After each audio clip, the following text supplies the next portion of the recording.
নদীতে ভাঙছে সুন্দরবন, কমছে বনভূমি, পাল্টে যাচ্ছে সুন্দরবনের মানচিত্র। বনের বিভিন্ন স্থানে বিলীন হয়েছে বন বিভাগের জেটি ও স্থাপনা। অফিস ব্যারাক ছাড়তে বাধ্য হচ্ছেন বনরক্ষীরা। বনের ৯টি স্থানের ভাঙন ঠেকাতে পানি উন্নয়ন বোর্ডের সহায়তা চেয়েছে পূর্ব সুন্দরবন বিভাগ। বিস্তারিত থাকছে প্রতিবেদনে। কয়েক বছর ধরে সুন্দরবনের বিভিন্ন স্থানে ভাঙন দেখা দিয়েছে। ব্যাপক জায়গা জুড়ে গাছপালা সহ বনভূমি নদীতে বিলীন হচ্ছে। বিশেষ করে দুবলা ফরেস্ট অফিসের জেটি, খাবার পানির একাধিক পুকুর, অফিস ভবন, মেহেরআলী চরের সাইক্লোন শেল্টার। সাগরে বিলীন হচ্ছে কটকার পুরাতন রেস্ট হাউস ভবন ও জেটি। বগি ফরেস্ট অফিসের দোতলা ভবন নদীতে বিলীন হওয়া এখন সময়ের ব্যাপার মাত্র।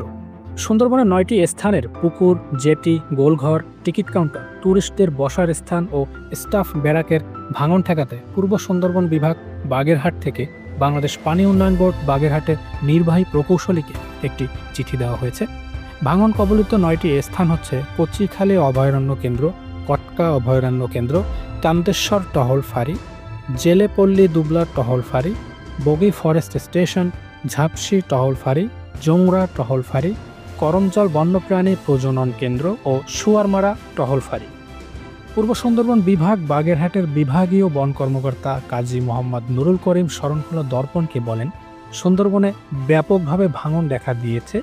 জলবায়ু পরিবর্তনের কারণে এরূপ ভাঙন শুরু হয়েছে। বনের বিভিন্ন জায়গায় অনেক স্থাপনা ক্ষতিগ্রস্ত হয়েছে।